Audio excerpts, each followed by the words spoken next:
রহমান রাহিম। আরে ভারত ভাবছিল যে তারা এশিয়া মহাদেশের মধ্যে একটা পরাশক্তি হবে বা এশিয়া আগামী নিয়ন্ত্রণ নিবে, কিন্তু ভারতের সেই স্বপ্ন ধূলিসাৎ মিশে গেছে।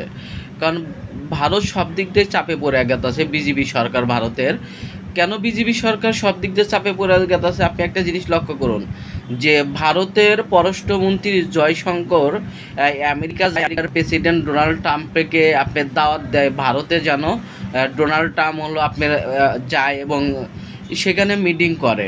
কিন্তু প্রেসিডেন্ট ডোনাল্ড ট্রাম্প ভারতে না যায় পাকিস্তানে সফরে যাচ্ছে, যেটা ভারতের জন্য একটা চিন্তার কারণ। আপনি একটা জিনিস দেখেন যে 2000 সালে বিল ক্লিনটন আপনার পাকিস্তান যায়, এবং বিল ক্লিনটনের পরে যদি শেষ কোনো প্রধানমন্ত্রী প্রেসিডেন্ট যায় সেটা ডোনাল্ড ট্রাম্প।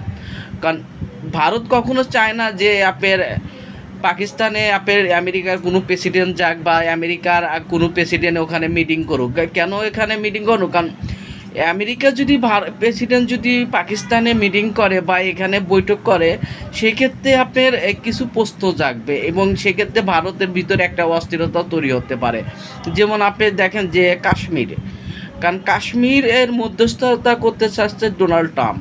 এখানে এদের কারণ ভারত বলতেছে যে আমরা এইটা কোনো অন্য দেশের এইটা হস্তক্ষেপ মানব না, এইটা কাশ্মীর শুধু আপনার ভারতের অংশ, এটা পাকিস্তানের অংশ না।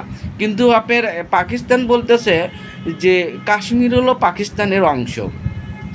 অন্যদিকে ডোনাল্ড ট্রাম্প বলতেছে যে এখানে কাশ্মীরের যে সমস্যা, এই সমস্যাটা আমরা সমাধান করে দিই।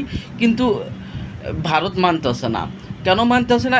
এইটা এখানে একটা বিষয় আছে। আর অন্য বিষয় যেখানে আপনার এই যে প্রেসিডেন্ট ডোনাল্ড ট্রাম্পের সাথে ভারতের যে খারাপ সম্পর্ক, কারণ ভারত হলো আপনার আমেরিকার ডলারের পতন চায়। কারণ আমেরিকার ডলারের পতন করে ভারত নিজস্ব মুদ্রা ব্যবস্থা চালু করতে চায়, যেটা রুপি সারা বিশ্বব্যাপী তারা প্রভাবশালী রাষ্ট্র হতে যায় বা পরাশক্তি রাষ্ট্র হতে চায়।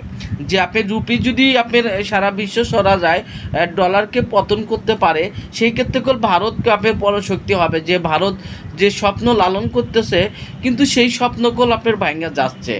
কেন ভাঙ্গা যাচ্ছে? আপনি যদি এখন যদি প্রেসিডেন্ট আপনার পাকিস্তানে সফর করে, পাকিস্তানের সাথে যে চুক্তিগুলো হবে আপনার সামরিক অর্থনৈতিক, এখানে ভারতের একটা চাপ প্রয়োগ হবে। এবং এমনও আছে পাকিস্তানে দিয়ে আপনি চীনকে বোঝানো বা ইরানকে বোঝানো বা চীনের সাথে আপনার পাকিস্তানের অর্থনৈতিক সম্পর্ক আরও দ্বিগুণ করা, বা এখানে আপনার অনেক কিছু প্রশ্ন আসতেছে যে আমেরিকা আসলে